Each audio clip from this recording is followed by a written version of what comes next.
그래서 보시면은요, 감가상각이라고 있습니다. 무슨 상각이요? 감가상각. 그래서 감가상각의 뜻이 뭐냐면 가치가 뭐 하는 거예요? 감소하는 거. 그래서 가치가 감소하는 거를 뭐라 그래요? 감가상각이라고 표현합니다.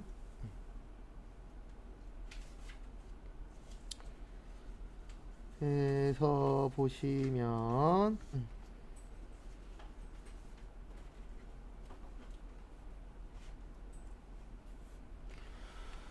그래서 감가상각에서 중요한 거는 공식이에요. 거기 교재에는 2개밖에 없는데 저희는 몇 가지를 외울 거냐면 5가지 외울 겁니다.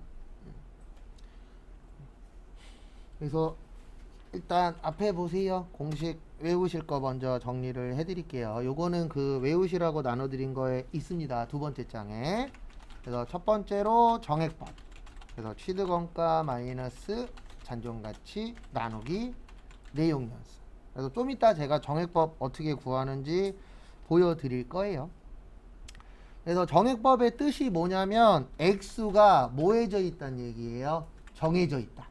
그래서 얘의 특징은 매년 감가상각비가 일정해요. 왜냐면 정해져 있다 그랬잖아요. 그러면 한 번 10,000원이면 계속 얼마인 거예요? 10,000원. 그래서 우리가 정액 그러면 금액이 뭐 되어 있다? 정해져 있다라고 표현하죠. 그 다음에 두 번째로 정률법. 정률법은 취득원가 마이너스 감가상각 누계액 곱하기 정률. 그래서 얘는 초기에 감가상각비가 커요. 그래서 왜 정률법이라고 하냐면 정해져 있는 거예요. 요 유리. 예, 유리라는 게 퍼센트 얘기하는 겁니다.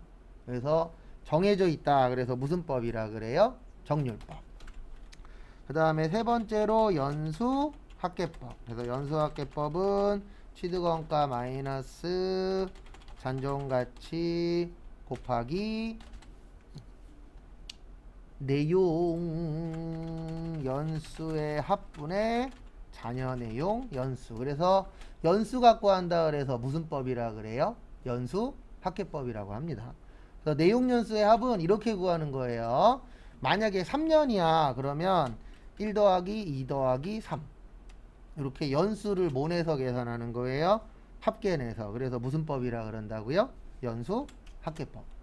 그 다음에 잔여 내용 연수는 뭐 3년 남았으면 3년. 잔여의 뜻이 뭐죠? 네, 남은 거예요. 남은 걸 이야기합니다. 좀 이따 제가 보여드릴 거예요. 그 다음에 이중체감법. 이중의 뜻이 뭐죠? 네, 2개. 그래서 이중창. 그러면 창이 몇 개인 거예요? 2개인 거죠. 그래서 취득원가 마이너스 감가상각 누계액 곱하기 내용연수분의 2. 그리고 이제 가끔씩 이런 얘기 하시는 분들이 있어요. 아우 외울 게 많은 것 같아요. 외울 거 적어요. 다른 시험에 비해서. A4 용지 2장 정도면은 외울 게 아주 많은 거 아닙니다. 커말 공부하신 분들 있으실 거예요. 커말 이론이 외울 게 우리보다 훨씬 더 많아요. 근데 이제 커말 같은 경우에는 60점 합격이니까 잘 찍으면 붙을 수 있죠. 이론은 또 이론만 나오잖아요. 근데 저희는 문제가 이론도 나오고 뭐도 나와요? 실기도 나오죠. 근데 대부분 어떻게 붙냐면 이론은 15개 중에서 한 10개 전후 맞아요. 10개가 만만치 않아요. 이론에서. 근데 참고로 10개 맞으면 떨어지는 겁니다. 왜냐면 이론으로만 봤을 때 10개면 66.7점이에요. 근데 실기 쪽이 이론 쪽보다는 할만하거든요. 그래서 실기에서 많이 맞고 이론에서는 한 반타작 이상 맞아서 합격하시는 분들이 많지 이론 많이 맞아서 붙는 사람 많지 않아요. 왜냐면 어느 공부를 하든 이론은 어렵습니다.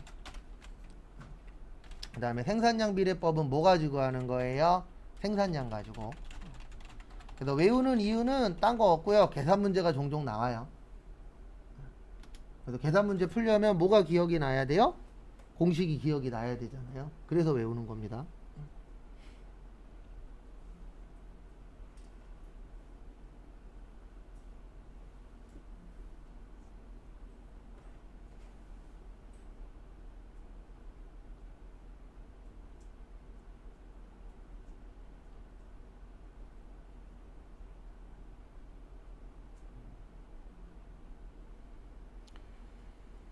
그 다음에 또 다음 거 보도록 하겠습니다. 그래서 다음 거 보시면은요. 거기 교재 보면서 간단하게 설명 또 드릴게요. 거기 보시면 감가상각. 그래서 저기에다 밑줄 치세요. 토지와 건설 중인 자산을 제외.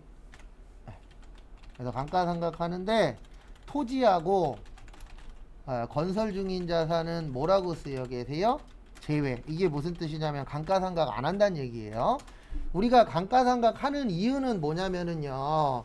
우리가 사용하면 사용할수록 일반적으로 가치는 오르나요? 떨어지나요? 떨어지죠. 근데 안 떨어지던 게 대표적으로 하나 있었습니다. 부동산. 맞죠? 내가 만약에 5억짜리 집을 샀어. 근데 대부분 아직까지는 앞으로는 어떻게 될런지 모르겠지만 5억짜리 집 사면은 5억보다 비싸게 팔았잖아요. 그래서 1년에 한두 번씩 기사로 나와요. 뭐가 기사가 나오냐면 건물도 감가상각하는 시대가 오지 않느냐라는 식으로 오지 않을까라는 식으로. 왜냐면 뭐 다 올라가는 건 아닐 거니까 떨어지는 집들도 분명히 뭐 할 거예요? 생길 거니까. 근데 어쨌든 요거는 감가상각을 안 하는데 왜 안 하냐면 토지는 안 없어져요. 시간이 지나도 일반적으로 안 없어지잖아요. 근데 감가상각이라는 거는 사용하면 사용할수록 이게 나중되면 없어지는 것들이거든요. 그래서 내가 만약에 컴퓨터를 샀어. 컴퓨터를 뭐 몇백 년 써요? 아니죠. 이거 어느 순간 고물돼서 없어지잖아요. 그래서 감가상각을 하는 거예요. 그 다음에 건설 중인 자산은 왜 안 하냐면 아직 완성 안 됐잖아요. 미완성됐으니까 이거에 대해서는 아직 감가상각을 안 하고 이 건물이 뭐 됐을 때부터 하는 거예요? 완성됐을 때부터. 이 두 가지는 감가상각을 안 합니다.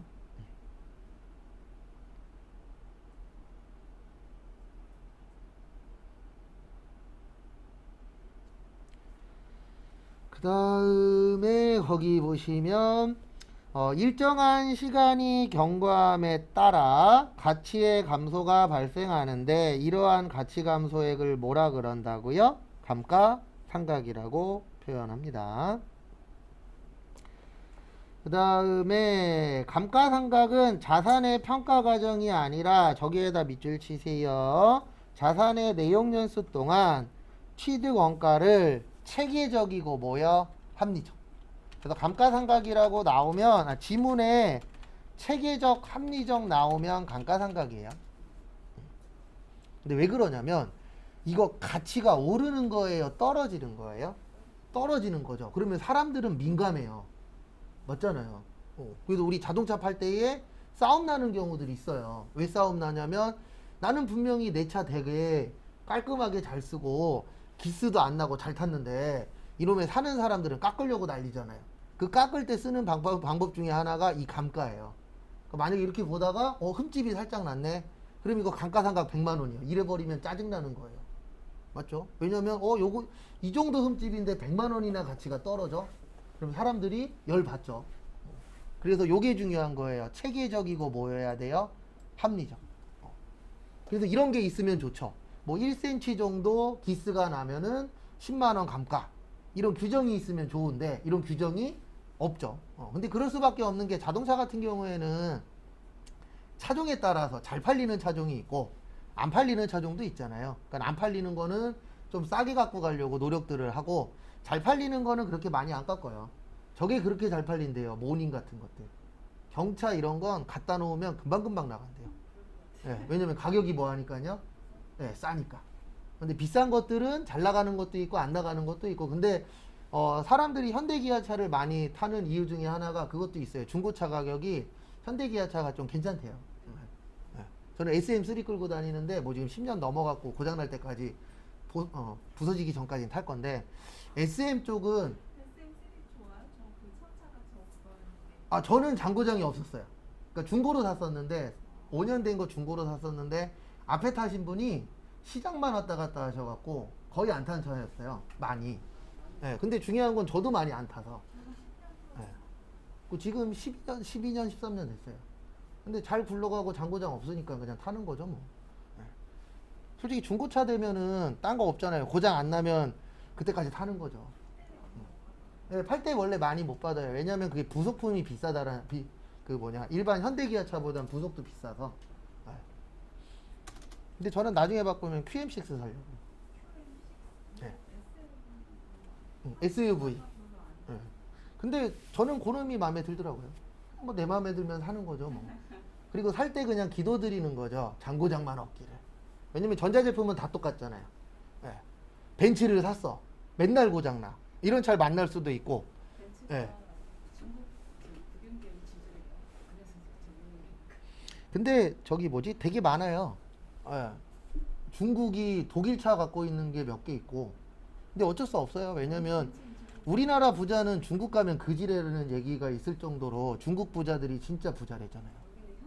네, 그렇죠. 그래서 그거는 어쩔 수 없는 것 중에 하나죠, 뭐. 그래서 체계적이고 합리적 나오면 감가상각입니다. 그래서 체계적, 합리적은 그냥 이렇게 생각하시면 돼요. 누구든지 이해할 수 있는 거. 근데 100%는 아닙니다. 아무리 좋은 걸 갖다 놔도 100%다 이해 안 해요. 그 중에 반대하는 사람도 있을 수 있어요, 없어요? 있죠. 근데 그 중에서 이제 대다수가 이해할 수 있는 방법으로 써라. 그래서 정률법은 주로 어디에 많이 쓰냐면은요, 요 기계 관련된 쪽에서는 정률법을 많이 써요. 그래서 뭐 차량이라던가 아니면 뭐 에어컨, 뭐 컴퓨터 요런 쪽에는 정률법을 많이 써요. 왜 그러냐면 기계는 새 거가 일을 잘할까요? 중고가 일을 잘할까요? 새 거가 일을 잘하죠. 그래서 돈 있으면 웬만하면은 기계 관련된 것들은 중고 살려 그래요? 새 거 살려 그래요? 새 거 살려 그래요. 왜냐면 새 거가 일을 잘하니까. 네. 그래서 정률법이 초반에 비용이 크거든요. 왜냐면 이거 나중에 설명할 거니까 그냥 간단하게 하나만 좀 설명을 드릴게요. 우리 회계는 수익 비용 대응의 원칙이라는 게 있어요. 그러니까 이게 뭐냐면 돈을 많이 벌었으면 비용도 많이 들어갔을 것이다. 왜냐면 돈 벌려면 돈 들어가야 되니까. 근데 수익이 줄어들면은 비용도 어떨 것이다? 덜 들어갔을 것이다. 왜냐면 내가 적게 팔았다는 얘기는 그만큼 일을 많이 못했을 수도 있잖아요. 그러면 나가는 돈도 어떤 거예요? 줄어들었겠지 라고 보는 원칙이 있어요. 그래서 우리 대부분 기계들은 초반에 수익 창출을 많이 해요. 왜냐면 새 거니까 잘 굴러갑니다. 많이 돌려도 계속 일을 하잖아요. 근데 시간이 지나면 지날수록 처음처럼 돌려버리면 고장나 버려요. 왜요? 기계라는 건 어차피 수명이 있고 많이 돌리면 돌릴수록 얘네들이 고장도 잘 나잖아요. 예. 그래서 대부분 보면 적정 시간 이런 것들이 있잖아요. 그 시간 오바되면은 고장 잘 납니다. 그래서 저희 학원에 복사기만 들어오면 얘네들이 오래 못 버텨요. 왜냐면 한 번에 막 몇천 장씩 돌려버리니까 쟤네들도 기계잖아요. 예. 고장 되게 잘 나요. 근데 그게 어쩔 수 없는 겁니다. 모든 기계들은 다 똑같잖아요. 그래서 어느 정도 이래야죠. 그래서 어저께인가 그저께 뉴스 보는데 그 강원도에서 눈 왔었잖아요. 그 제설 작업 차인데 13시간 넘게 일했대요. 차가 안 가요. 그래요? 네. 왜냐면 너무 많이 일해갖고 냉각수가 열이 나갖고 차에서 에러가 뜨는 거예요. 그러니까 뭐든지 다 너무 많이 일하면은 고장이 날 수밖에 없죠. 기계들은. 그래서 정률법은 초반에 비용이 크고 나중에 작아져요. 왜냐하면 기계들은 대부분 다 초반에 일을 잘하고 가면 갈수록 일을 못하게 되니까. 그런 식으로 사람들이 체계적이고 뭐요? 합리적으로 이해할 수 있게끔 하도록 되어 있고요. 그 다음에 거기 밑에 보시면 감가상각의 3요소라고 있어요. 근데 이거는 외우실 필요는 없어요. 왜 외울 필요가 없냐면 이 감가상각의 3요소가 정액법이에요. 그래서 저희가 정액법을 외울 겁니다. 그래서 별도로 외우실 필요는 없다라는 거.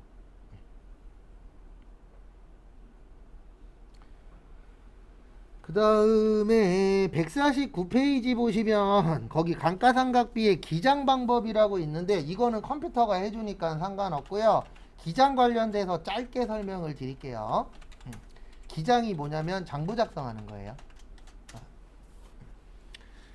그래서 혹시 면접 보러 갔는데 면접 보시는 분이 이런 얘기를 할 수가 있어요. 우리는 기장 맡긴다고. 그러면 직접 하는 게 아니고 세무사 사무실에 뭐 하는 거예요? 맡긴다. 그래서 기장의 뜻 정도는 알고 있어야 돼요. 그래서 우리 회사에서 자체 기장한다. 그러면 우리 회사에서 직접 회계 처리한다. 이렇게 보시면 되고 우리 회사는 외부에다가 기장 맡기니까 할 일이 그렇게 많지 않을 거야. 그러면은 우리 회사에선 회계 처리 그렇게 많이 안 하는구나 이렇게 생각하시면 됩니다. 그래서 크게 세 가지로 나눌 수 있어요. 회사 가시면 자체적으로 하는 회사가 있고 외부에다 맡기는 데가 있고 자체적으로 하면서 외부에다 맡기는 회사도 있어요. 이렇게 크게 세 가지가 있습니다. 그래서 가끔씩 물어보시더라고요. 어떤 회사가 좋은 회사냐고. 그렇게 물어보시면 저는 항상 똑같아요. 그냥 돈 많이 주는 회사가 좋은 회사입니다. 일 조금 하고.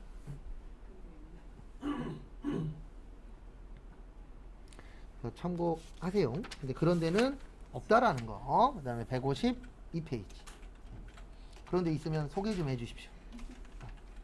안타깝게도 없어요. 없는 게 맞고. 만약에 조그만 개인 회사가 네. 외부에 맡기는 경우에 그게 비용이 얼마나 그거는 업체마다 다 다른데 이건 알고 계셔야 돼요. 하나 알려드리면 기장료라는 게 있고 이건 뭐 시험하고는 전혀 상관없지만 조정료라는 게 있어요. 어차피 이게 싸면 기장료가 싸면 조정료가 비싸요. 그리고 기장료가 비싸면 조정료는 좀 저렴해요. 어차피 그 밥의 그 나물이에요. 그래서 제 개인적인 생각은 어차피 기장료하고 조정료는 매출액에 따라서 정해져 있긴 하거든요. 근데 어차피 더 붙여 먹고 덜 내고 해갖고 큰 차이는 없어요. 그래서 맡기실 거면 전문적으로 하는 데를 맡기시는 게 좋아요. 네. 그러니까 내가 만약에 뭐 음식점을 해. 그러면 음식점을 많이 하는 세무사 사무실이 있어요. 그런 데에다 맡기시는 게 좋아요. 근데 이런 데다 맡기면은 안 좋아요. 음식점은 몇 개 없고 다른 업종이 많아. 근데 왜 그게 안 좋냐면은 많은 데로 하는 게 좋냐면은요. 이게 세무사 분들도 사람이잖아요. 그러니까 자기도 모르는 게 발생할 수도 있어요, 없어요? 있어요. 근데 이게 경험치가 늘어나는 거죠. 그래서 음식점을 많이 하다 보면은 음식점에선 이렇게 하면 문제가 발생하는구나라는 걸 하나라도 더 알죠. 그래서 그런 쪽에 맡기는 게 좋지. 어차피 기장료는 매달 내고요. 조정료는 1년에 한 번 내거든요. 근데 어차피 기장료가 적으면 조정료에서 다 받아 먹어요. 근데 어쨌든 요즘에는 경쟁사회이기 때문에 조금 더 저렴한 데가 있긴 있는데 그렇게 크게 차이는 안 나요. 네. 근데 왜 경쟁사회가 돼버렸냐면 요즘 세무사들도 넘쳐나거든요. 네. 넘쳐나니까 그래서 제 개인적인 생각은 맡기실 거면 전문적으로 하는 데랑 그 다음에 플러스 알파로 공무원 출신인 사람 그런 쪽에 맡기는 게 뒷일 감당하기는 조금 더 편해요. 그냥 공부만 한 세무사한테 맡기면 나중에 문제 터졌을 때 확실히 공무원 출신보다는 해결 능력이 떨어지는 건 어쩔 수 없어요.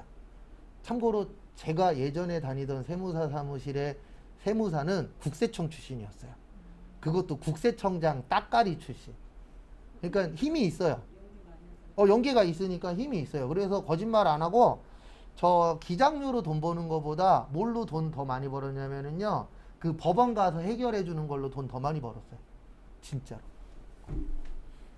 돈 엄청 많이 벌었어요. 그래갖고 저는 못 봤는데 이제 그 세무사 딸이 2명 있대요. 예. 근데 이제 일하시는 분들만으로는 더럽게 못생겼대요. 예. 그러니까 그분들 얘기해요. 전 보지도 못했어요. 내가 봤으면은 얘기를 할 텐데. 근데 왜 그렇게 맨날 투덜투덜 됐냐면 그때가 이제 월드컵 지나고였거든요. 월드컵 지나고였는데 제가 이제 취업을 했는데 맨날 하는 얘기가 우리 월급은 안 올려주고 더럽게 못생긴 딸들 암표 사갖고 월드컵 보여줬다고. 근데 누구든지 다 똑같아요. 자기 자식이 더 귀하지. 월급 올려주는 거 잘 안 해줘요. 아무리 돈 많이 벌어도. 근데 짤 수밖에 없는 게요. 키워놓으면 도망가요. 그러니까 거기에 계속 있는 분들도 있지만 제가 봤을 때 10명 들어온다라고 치면 반 정도는 한 3년에서 5년 차 되잖아요.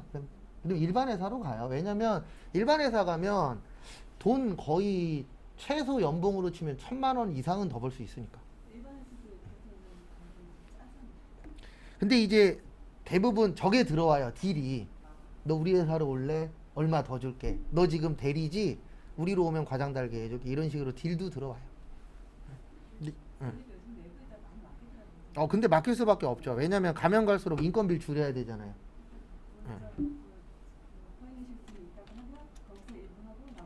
그렇죠. 근데 그거는 어쩔 수 없는 거예요.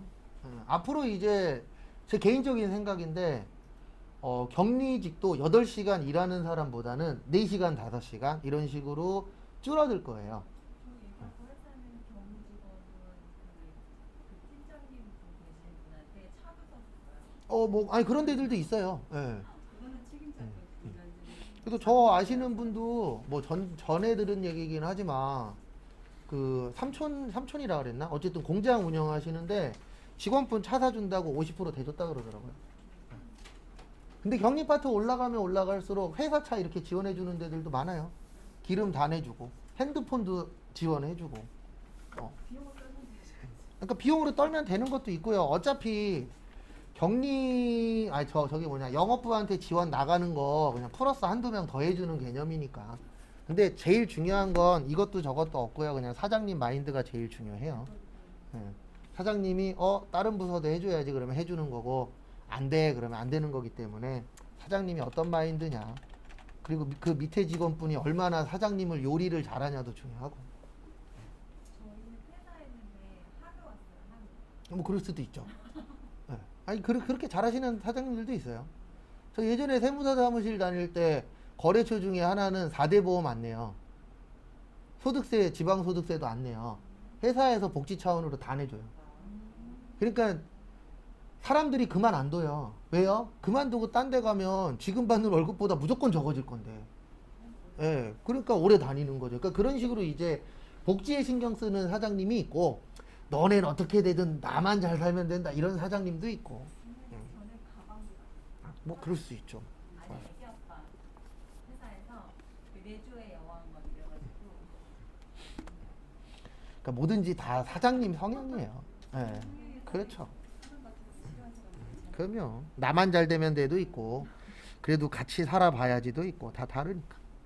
그래서 무형자산 볼 겁니다. 무형자산은 식별 가능해야 돼요. 그래서 식별 가능해야 되고 그 다음에 요거는 2장짜리 나눠드린 거에 있습니다.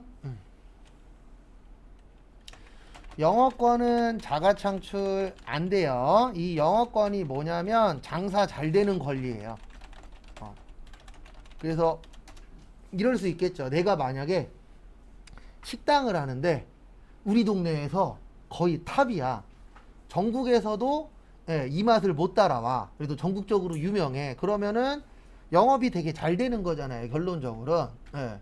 근데 자가창출이라는 게 뭐냐면 이런 건 안 된다는 뜻이에요. 우리 집 식당 잘 되니까 영업권 100억이야. 이런 건 안 돼요. 이런 건 안 되고 돈 주고 사는 것만 인정돼요. 그래서 이런 경우에 어떤 경우냐면 만약에 자본이 10억짜리 회사가 있어요. 근데 이 회사가 되게 잘 돼. 근데 다른 데에서 팔래. 그럴 수 있어요? 없어요? 있죠. 그래서 팔았는데 만약에 25억 주고 팔았어. 그러면 얼마 더 받았죠? 15억. 이게 영업권이 되는 거예요. 영업권이라 해서 뭐 대단한 게 아니고 장사가 잘 되면 이 회사를 살려면 돈을 많이 줘야 되잖아요. 왜냐하면 그 회사가 장사가 잘 되니까 야 너네 10억짜리니까 10억에 팔아. 그러면 안 팔 거 아니에요. 왜요? 우리는 장사가 뭐 되니까? 잘 되니까. 그래서 작년인가 올해 초에 이 마스크 회사 중에서 하나 나왔었어요. 예. 그 마스크 쪽에서 탑3 안에 들어가는 회사가 자기네 마스크 회사 팔겠다고. 예. 근데 타이밍이 아주 썩 좋진 않았어요. 그러니까 조금 더 일찍 팔았으면 더 받을 수도 있었어요. 예. 왜냐면 작년만 해도 마스크 대란이라고 할 정도로 난리도 그런 난리가 없었잖아요. 근데 지금은요, 마스크 이 공장 파는 게 되게 많아요, 매물이. 왜 그러냐면 이게 어떻게 보면 이제 잘못됐다라기보단 중국 때문에 그렇게 된 거죠. 근데 우리나라도 대처가 좀 늦긴 했어요. 그러니까 원래 이게 수출하면서 우리나라에서 묶어버렸어야 되는데 수출 전량 봉쇄해버렸잖아요. 왜냐면 안에서 쓰는 것도 부족했으니까. 이제 그러면서 많은 공장이 늘어났어요. 마스크 공장이. 근데 문제는 뭐냐면 이 마스크 공장을 지을 때 대부분 이 생각으로 지었대요. 하루에 한 장씩 쓸 것이다. 마스크를. 근데 어떤 사람은 한 장 가지고 일주일 쓰는 사람도 있고, 어떤 사람은 2, 3일 쓰는 사람도 있고, 그러다 보니까 이게 숫자도 안 맞고, 그 다음에 중국산이 싸요, 비싸요? 싸죠. 그러니까 중국산이 이렇게 들어오니까 이게 가격 경쟁력도 어쨌든 좀 떨어지고, 그 다음에 사기도 많이 당하고, 그래갖고 어쨌든 과거보다는 마스크 공장이 인기가 없어요. 근데 작년에는 못 사서 난리였잖아요, 막.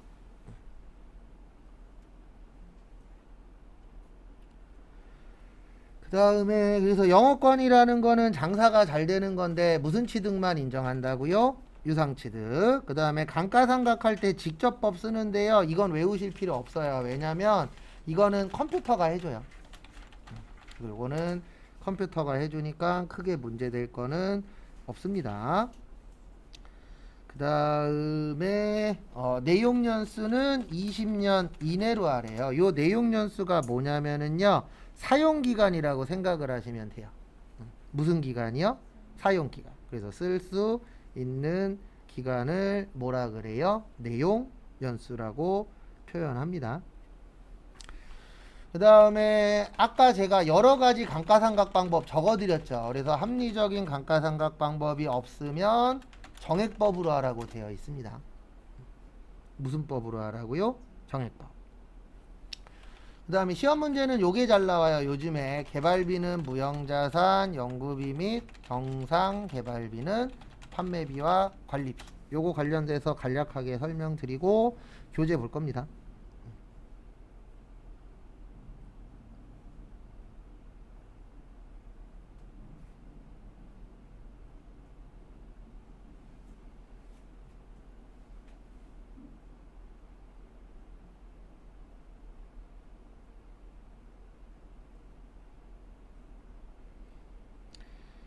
그래서 보시면 우리 개발이 있고 그러니까 연구가 있고 개발이 있어요. 그래서 연구라는 거는 이게 가능하냐 불가능하냐 뭐 하는 거죠? 테스트 해보는 거. 그게 뭐예요? 연구예요. 그 다음에 개발은 팔 수 있는 게 개발입니다. 그래서 개발이 끝났다. 그 얘기는 이제 앞으로 뭐 할 거다? 팔 거다. 이게 되는 거고요. 이제 연구가 끝났다. 그러면 아직 못 판다는 얘기예요. 그래서 지금 현재 연구가 끝난 것 중에 이거 누가 먼저 낼지 모르겠지만 요거 내면은 대박나는 아이템이 하나 있어요. 뭐냐면 다 스마트폰 갖고 다니잖아요. 네, 스마트폰 무선 충전. 네. 근데 이 무선 충전이 요즘 뭐 쓰고 있는 뭐 기계 위에다 이렇게 올려놓으면 충전되는 거 말고요. 와이파이처럼 땡기는 거. 네, 와이파이처럼 땡겨서 충전하는 게 있어요. 네, 연구는 끝났어요. 네, 연구는 끝났는데, 그러니까 완벽하게 끝나진 않았는데 어느 정도의 연구는 끝났냐면 저희 강의실 정도 되는 요 크기에 아무데나 휴대폰 던져놔도 자동 충전되는 것까지는 카이스트에서 성공했어요. 근데 문제가 하나 있습니다. 이거 해결하는 회사가 대박 나는 거예요. 문제가 뭐냐면 공기 중에 전기가 떠다니는 거죠. 사람이 전기에 맞으면 좋아요, 나빠요? 나빠요. 그것만 해결하면은 대박 나는 거예요. 왜냐면 이걸 해결하잖아요. 그러면 얘도 전기 코드 필요 없어요. 얘도 땡기면 되니까. 그러니까 모든 전자제품을 다 코드 없이 뭐 할 수 있어요? 쓸 수 있는 시대가 올 수도 있죠. 근데 마지막 이게 제일 어려운 거예요. 과연 이 공기 중에 떠다니는 전기가 사람한테 유해할 거냐, 무해할 거냐. 예, 근데 이미 그 연구까지는 끝났어요. 예, 아무데나 던져놔도 충전은 된다. 예. 아직 멀었죠. 근데 어쨌든 이거 만드는 회사는 대박 나는 거죠. 예. 근데 못 나올 수도 있어요. 왜냐하면 전기 자체가 사람한테 해로운 게 좀 있으니까. 그래서 저도 간혹 가다가 컴퓨터 고칠 때 마음 급하면 코드 안 빼고 고치거든요. 예. 근데 약전이긴 한데 가끔씩 이제 손톱 찢어지고 손 여기 살짝씩 찢어지고 아파요 조금. 약전이라 그 정도지 강전이면 큰일 나잖아요. 그래서 항상 하실 때는 차단기 내리시고 형광등 갈 때에도 되도록이면 차단기를 내리든가 아니면 최소한 장갑이라도 끼고 해야 됩니다. 안 그러면 크게 아파요. 그래서 연구는 판매가 불가능하기 때문에 비용 처리하라고 되어 있고요. 개발은 자산 처리하는 이유가 뭐냐면 개발이 끝났으면 뭐 할 수 있다고요? 팔 수 있어요. 그래서 연구는 비용 처리하는 거고 개발은 자산 처리해라.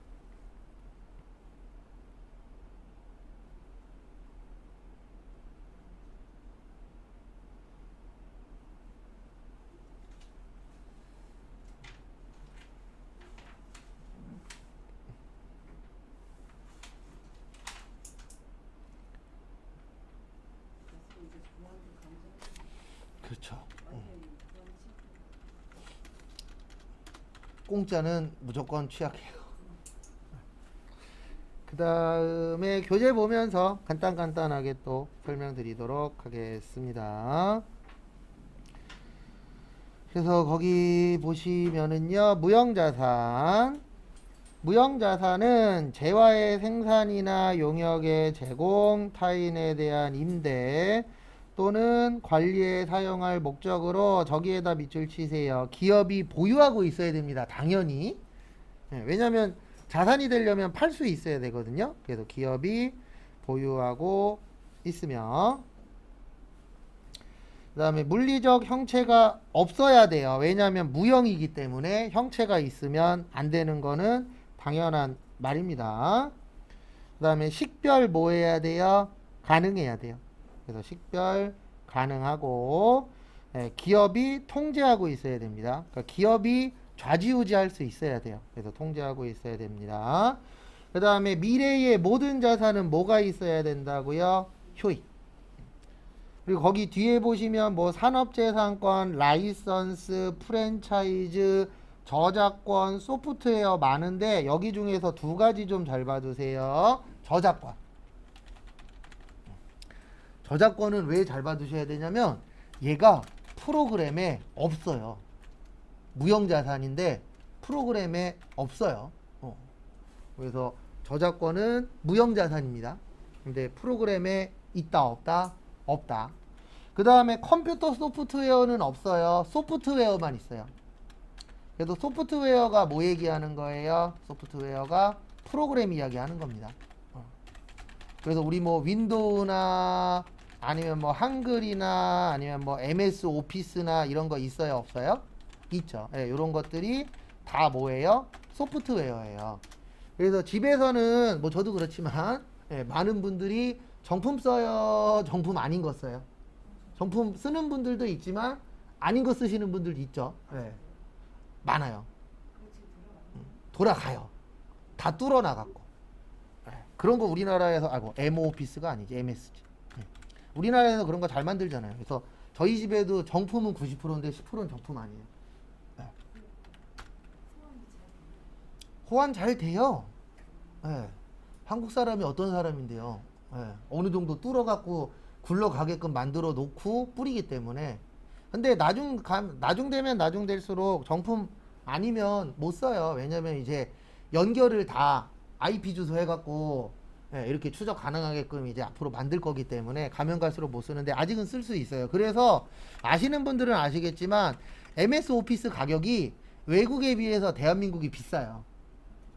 대한민국하고 중국이 좀 비싸요. 왜냐면 얘네들이 제품을 내놓을 때에 전제 조건으로 깔아놓는데요. 이 나라는 어차피 불법으로 쓰는 사람이 이만큼 있을 거야 라는 전제 조건으로 깔고 내놓기 때문에 한글판으로 나오는 MS 오피스가 전 세계에서 거의 탑 클래스예요. 비싼 가격으로. 그래서 오히려 외국에서 외국 버전으로 나온 게 훨씬 더 저렴해요. 우리나라 버전보다. 아직도 있어요. 근데 줄어들고 있어요. 왜냐면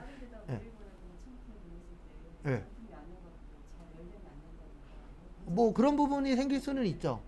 근데 그거 다 뚫을 수 있는 또 파일을 또 따로 만드니까요. 그런 것만 전문적으로 하시는 분들이 있잖아요. 근데 줄어들고는 있어요, 확실히. 그 다음에 무형자산의 종류 첫 번째로 보시면 영업권. 그래서 영업권은 뭐 딴 게 아니고 거기에다 밑줄만 쳐주세요. 초과수익력. 그러니까 초과수익력의 뜻이 뭐냐면 장사가 뭐 된다? 잘 된다. 초과라는 얘기는 다른 데보다 장사 잘 되는 거잖아요. 그래서 아시는 분들은 아실 건데 네이버에는 저기 뭐지? 네이버에 저거 뭐였더라? 뭐였지? 그 앱 중에 모임하는 앱 그거 뭐죠? 갑자기 기억이 안 나네. 네이버에 있는데. 맞아요. 밴드. 제가 안 해갖고. 네이버에는 밴드가 있고 다음에는 아무것도 없잖아요. 그래서 다음이 저기 사가려고 그랬었어요. 카카오. 카카오 살려고 한번 액션을 취한 적이 있었어요. 근데 왜 못 샀냐면 너무 높게 부른 거죠. 팔게 그 대신 많이 내놔. 왜냐면 그 당시에도 카카오가 잘 될 시기였었거든요. 그래서 지금은 카카오하고 다음하고 협력 관계예요. 그래서 그 카카오톡 들어가 보시면 다음하고 연결이 되게 잘 돼요.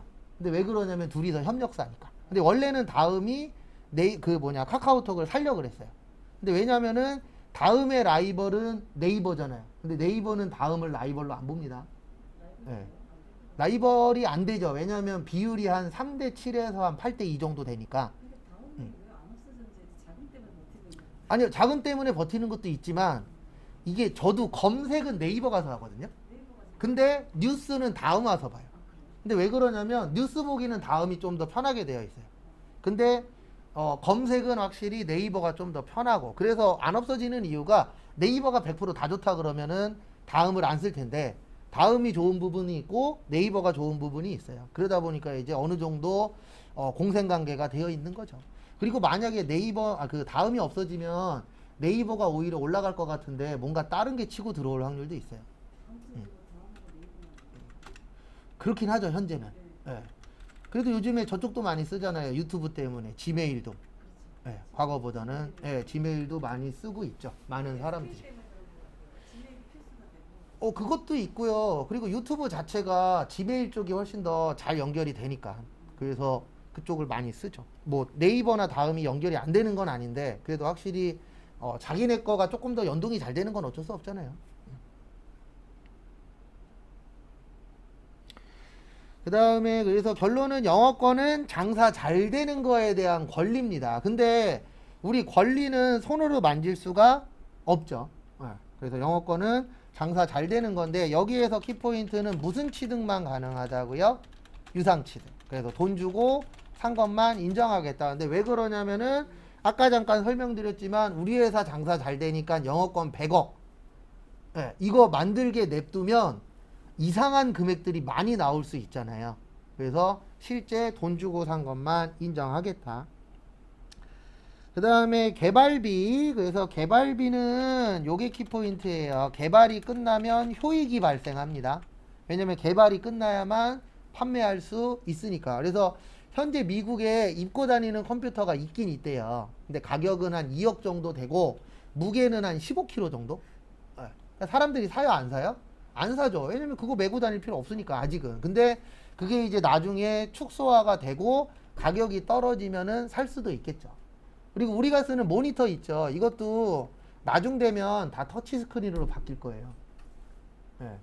그래서 스마트폰처럼 모니터 뭐 하는 거예요? 누르게끔. 근데 지금은 왜 이걸 못 쓰냐면은 가격이 아직은 터치 스크린이 어때요? 너무 비싸요. 예. 근데 이게 이제 가격이 지금 쓰는 모니터 가격 정도로 떨어진다면 추후에 그러면은 사람들이 꼭 이거 쓸 필요 없잖아요. 예. 터치 스크린으로 사갖고 여기 뭐 하면 돼요? 누르면 되죠. 고장이 나는데 어쨌든 그런 것들도 이제 연구해갖고 고장이 덜 나게끔 만들겠죠. 왜냐면 그런 거 하라고 연구실이 있잖아요. 그렇죠. 근데 어쨌든 나중에 그렇게 바뀔 예정이라고 해요. 그래서 MS사에서도 한번 발표한 적이 있어요. 그게 상용화가 되면 윈도우즈 버전을 2가지로 만들겠다. 마우스 버전과 터치 스크린 버전으로. 그래서 한 5년 전 얘기인데 아직도 상용화가 안 되긴 했어요. 근데 나중 되면 상용화 될 겁니다. 그러니까 뭐든지 다 빨리빨리 만드는 놈들이 뭐 하는 거예요? 돈 버는 거예요. 그 다음에 153페이지는 특별히 보실 거는 없고요. 거기 무형자산의 상각 좀 볼게요. 153페이지에 무형자산의 상각에서 저기에다 밑줄 좀 쳐주세요. 세 번째 줄에 보시면 20년을 초과할 수 없으며,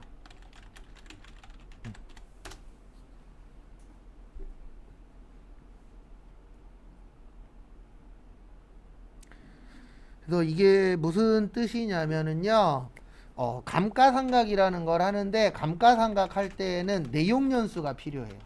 무슨 연수가 필요하다고요? 내용연수. 근데 만약에 내용연수가 없어. 계약서에도 없고, 법에서도 몇 년 하라고 없어. 그러면 몇 년 안으로 하라는 얘기예요? 20년 안으로. 그래서 20년 넘어가면 안 됩니다.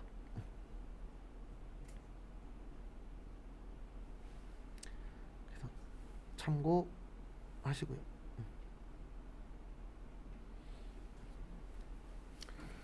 그 다음에 거기 무형자산의 상각 마지막에 보시면 정할 수 없는 경우에는 무슨 법 쓰라고요? 정액법.